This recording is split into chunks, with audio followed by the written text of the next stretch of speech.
We're now pleased to be joined by Laura Ahearn. She's Executive Director of Parents for Megan's Law. Laura, thank you for a few minutes. I appreciate it. Hi, Rich. How you doing? I'm good, thanks. Let me ask you, because your group has long been cited as one of the folks on the front lines here looking out for victims of, obviously, abuse at the hands of sex offenders. But to the naked eye, it just seems that you guys who are advocates are now being asked in many ways to act as law enforcement. It seems to put you guys in the position of doing the work that the cops either can't do or won't do. Actually, I think it's more, Rich, about being able to more comprehensively verify addresses. In other states, say, for example, in Maryland, there's a sheriff's office that hires retired law enforcement to do address verifications, because what we've found statistically is that sex offenders that are complying with registration have lower rates of recidivism. So what law enforcement is doing is basically contracting out with an organization that is going to hire retired law enforcement officers to do the door-to-door address verifications. You know that there has been some criticism of how this came about, or it was really a rushed move here, and that there's $2.7 million of taxpayer money that's over 3 years going to go to your group.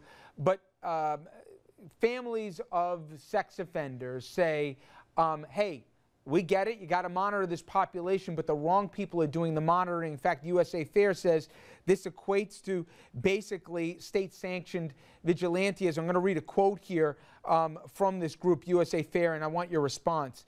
They say, you, Laura Ahearn, has shown herself to be a strident ideologue on sex offender issues, not open to dialogue with the former offender community and their family members. USA Fair has repeatedly tried to get her to take down misleading stats from her organization's website, and she has failed to even respond to requests. Our only conclusion is that the big lie of high recidivism serves her agenda and her finances. They're saying, Laura, that you got an agenda here, and now you got to have the power to enact it. How do you respond?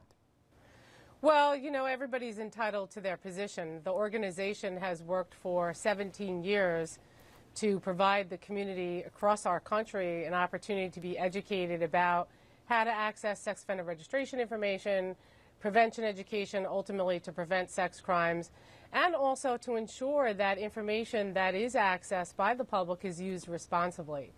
So really what I would say is that the organization has a long history of being responsible with information and providing valuable services to crime victims, and to ensure that that information that goes out to the community is used to open up a dialogue about how to prevent sex crimes in the first place. Laura, where are we going to put all these people? You got more than 1,000 by at least the reporting numbers that we have, and there's the idea that you're going to separate them so you don't put more than one of them in certain shelters.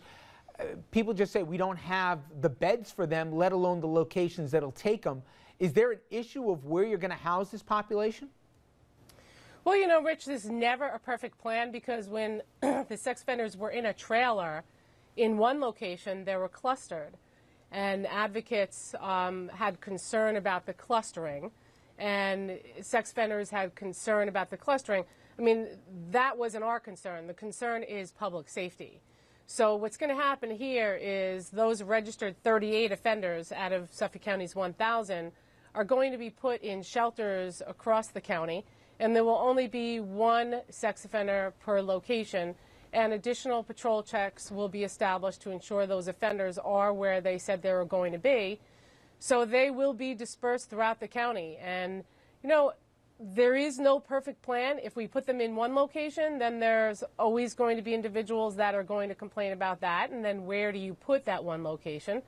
So like the other 1,000 sex offenders in the county, they will be dispersed, and they will be required to register under the law just like everybody else. And law enforcement will verify their addresses, and retired law enforcement staff from the agency will verify that the other offenders are providing their addresses as required by law.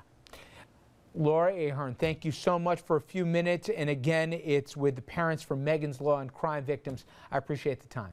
Sure. Thanks, Rich.